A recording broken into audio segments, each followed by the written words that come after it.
28 নম্বর যেটি, সেটি হলো শরীয়তের সমস্ত এলেমকে দুই ভাগে ভাগ করা, যে এটি জাহেরি এলেম, এটা বাতেনি এলেম।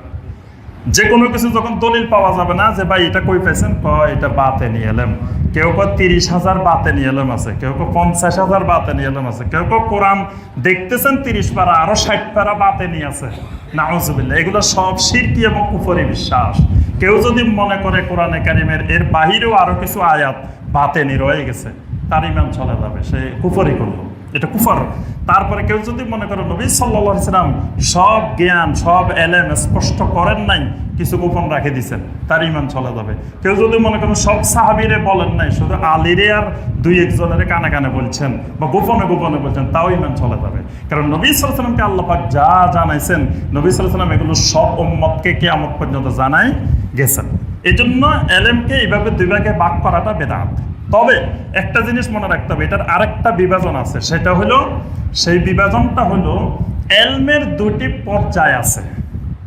এলেম দুই ভাগে বিভক্ত না, জাহেরি আর বাতেনি দুই ভাগে বিভক্ত না, তবে এলেমের দুইটা পর্যায় আছে, একটা জাহেরি একটা বাতেনি।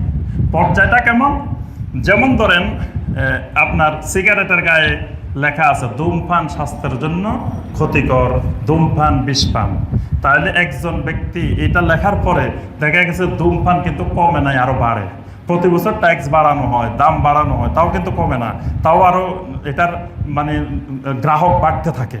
তাহলে এই যে এতগুলা কথা লেখা আছে, ধূমপান বিষপান স্বাস্থ্যের জন্য ক্ষতিকর, মারাত্মক, ঝুঁকিপূর্ণ, কত ছবি দেওয়া আছে, তাহলে বোঝা গেল মানুষের কাছে এলেমটা পৌঁছে গেছে, জ্ঞানটা পৌঁছার পরে মানুষ এটাকে বিশ্বাস করে নাই। মানুষ কয় রে মিয়া, কতজন সিগারেট না খাইয়ে তো হার্ট অ্যাটাক হয়েছে, কতজন যক্ষা হয়েছে, হে ধূমপান করছে নি, অমুক হুজুরে কোনদিন সিগারেট খাইছে নি, ওই হুজুরের যে হার্ট অ্যাটাক হয়েছে।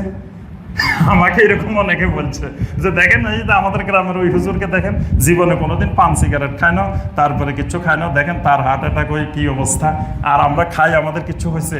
তাহলে বোঝা গেল এলেম পড়ছে, কিন্তু এলেমটা জাহেরি, গলার উপরে রয়ে গেছে, এটা অন্তর পর্যন্ত পৌঁছে নেই, অন্তর পর্যন্ত ঢুকে নাই, এটা উপরে পৌঁছছে। আবার লেখা আছে ধূমপান বিষপান, তাহলে ধূমপান আর বিষপানকে সমান বলা হয়েছে, ধূমপান বিষপান করার মতো। ওই লোকটাকে যদি বলেন যে ভাই জীবনে তো কিছু খাওয়াইতে পারি নাই, তো এক চামচ একটু খাই দেখেন, 20টা, জীবনে সব জিনিস তো একবার খাই দেখা লাগে, এটা ভালো না খারাপ আসলে কি, খাই দেখেন একটু। খাবে কেউ? খাবে না। কেন? এটা খাইলে যে মানুষ মরে যায়, এই জ্ঞানটা তার কলব পর্যন্ত পৌঁছে গেছে, এটা বাতেনি এলেম হয়ে গেছে। মানে বাতেন মানে একবারে মাথা থেকে যেতে যেতে অন্তর পর্যন্ত পৌঁছে শক্ত হয়ে বসে গেছে, এটা জাহেরি নেই। এই জন্য দেখেন একজন মানুষ সে জানে যে নামাজ না পড়লে জাহান্নামে যাবে, এটা জানে না, এরকম মুসলমান মানে বাংলাদেশে নাই। কিন্তু ফজরের নামাজের সময় মুসল্লি নাই, খালি মসজিদ, তাহলে জানার পরে আসলো না, কারণ তার এলেমটা জাহেরি রয়ে গেছে, তার এলেমটা অন্তর পর্যন্ত পৌঁছে না। সে জাহান্নামে যাবে এটা বিশ্বাস করে না। কয়েকবার কালেমা যাতে পড়ছি, একবার না একবার মিয়া জান্নাতে যাবো, নামাজ না পড়লে কি ইমান কিন্তু ঠিক আছে, ইমান মজবুত আছে, তার অনেক বিশ্বাস আছে, কিন্তু সে নামাজ না পড়ে জাহান্নামে যাবে, এটা তার অন্তর পর্যন্ত পৌঁছে না, এটা তার জাহেরি রয়েছে, বাতেনি হয় নাই।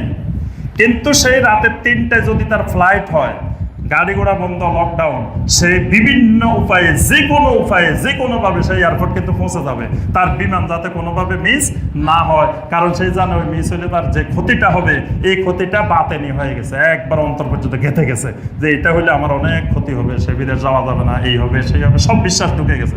এটার নাম জাহেরি আর বাতেনি। মানে একটা এলেমের দুইটা ভাগ।